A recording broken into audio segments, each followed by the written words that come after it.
नमस्कार, ARK@foodies to you zone time यात आपले स्वागत आहे। आज आपण बनवणार आहोत पनीरचे पराठे। तर चला करूया सुरुवात।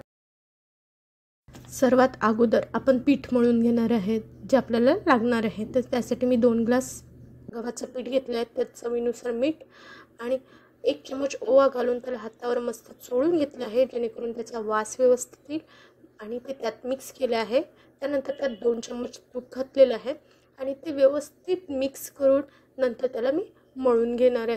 आता आपल्याला हे पीठ व्यवस्थित मऊसूत मळून घ्यायचे आहे जेणेकरून आपले पराठे मऊ आणि लुसलुशीत होतील आणि पराठे पण फाटणार नाही।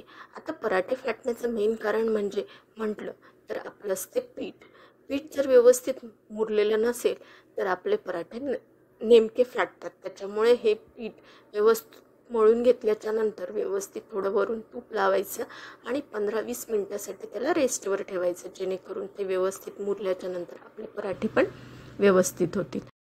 मी अगोदर पीठ मळून घेतले आहे जेणेकरून ते रेस्ट होईल आणि तोपर्यंत मी सारणाची तयारी करणार। तर चला बघूया आता आपण सारणाची तयारी करूया।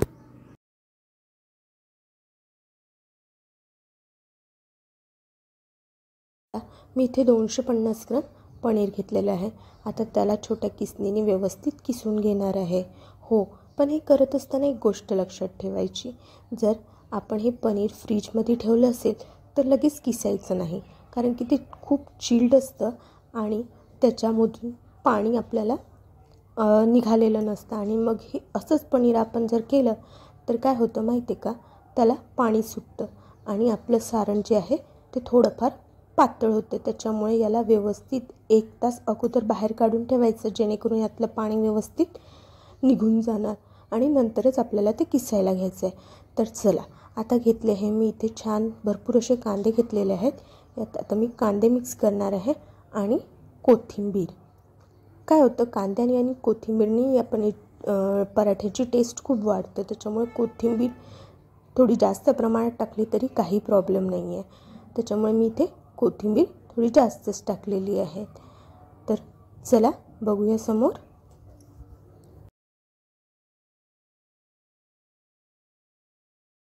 नंतर त्यामध्ये 1.5 चम्मच मी मिरची पावडर टाकलेला आहे आणि चवीनुसार मीठ घातलेलं आहे।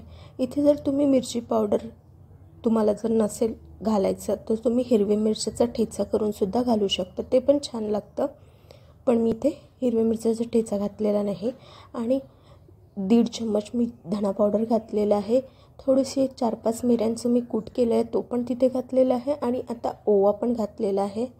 आणि आपल्याला आंबट गोड चव पाहिजे असेल तर 2 चम्मच मी आमचूर पावडर पण घातलेला आहे आणि आता याला व्यवस्थित मिक्स करून घ्यायचं आहे। आणि यात तर मी कढीपत्ता टाकायची विसरलेच होते, म्हणून मी नंतर यात कढीपत्ता घातलेला आहे। तर याला पण व्यवस्थित आपल्याला मिक्स करून बाजूला ठेवायचं आहे।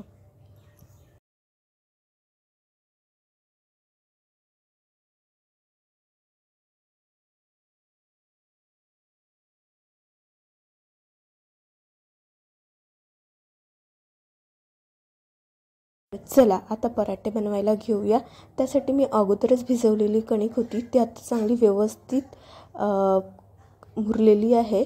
तर आता त्याला व्यवस्थित मळून घ्यायचं आहे थोडं आणि नंतर त्याला एका याच्यात दुसऱ्या भांड्यामध्ये शिफ्ट करून घेते आणि आपले पराठे करायला घेते। आपलं राहिलेलं सारण होतं ते पण आता आपल्याला एकदा व्यवस्थित मिक्स करून घ्यायचं आहे आणि नंतर आपल्याला पराठे बनवायची तयारी करायची आहे। इथे आपल्याला ज्या आकाराचे पराठे पाहिजे त्या आकाराचे या सारणाचे गोळे करून घेतलेले आहेत आणि असे सगळे सारणाचे गोळे करून ते मी आता बाजूला ठेवलेले आहेत, तुम्ही बघू शकता। आता हे सगळे गोळे तयार झालेले आहेत, तर आता आपण पराठे लाटायला घेऊया। त्यात मी छोटासा असा गोळा घेतलेला आहे। ज्या आकाराचा मी सारणाचा गोळा बनवला आहे त्याच आकाराचा मी पिठाचा गोळा बनवून त्यात तो फिल केलेला आहे आणि व्यवस्थित चारी बाजूने आपल्याला तो पॅक करून घ्यायचा आहे। जसं आपण पुरणाची पोळी बनवतो त्याचा गोळा आपण जसा भरतो त्या प्रमाणात आपल्याला तो गोळा व्यवस्थित भरून घ्यायचा आहे, जेणेकरून कुठून तो फाटणार वगैरे नाही. आणि व्यवस्थित हलक्या हाताने त्याला अगोदर थोडा प्रेस करायचा आणि नंतर हलक्या हाताने लाटून घ्यायचं आहे, जेणेकरून आपला पराठा हा फाटणार नाही. अशा प्रकारे आपल्याला सगळी पराठे लाटून घ्यायची आहे. छान असा गोल झालेला आहे, सारण पण कुठे बाहेर निघालेलं नाही आहे.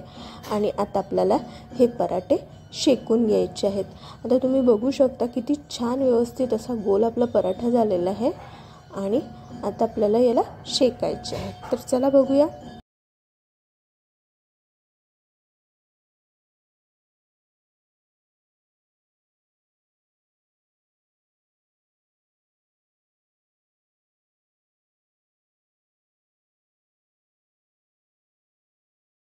तर आता आपल्याला पराठा व्यवस्थित शेकून घ्यायचा आहे.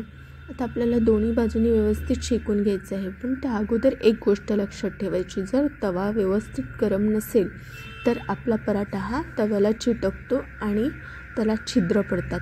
त्याच्यामुळे व्यवस्थित तवा गरम झालेला आहे की नाही ते चेक करायचं. कारण की आपण जर नॉनस्टिक तवा वापरत असेल तर काही प्रॉब्लेम नाही. जर आपण लोखंडी तवा वापरत असेल तर ही काळजी जरूर घ्यावी. आणि दोन्ही साईडनी त्याला मस्त व्यवस्थित तूप लावायचे.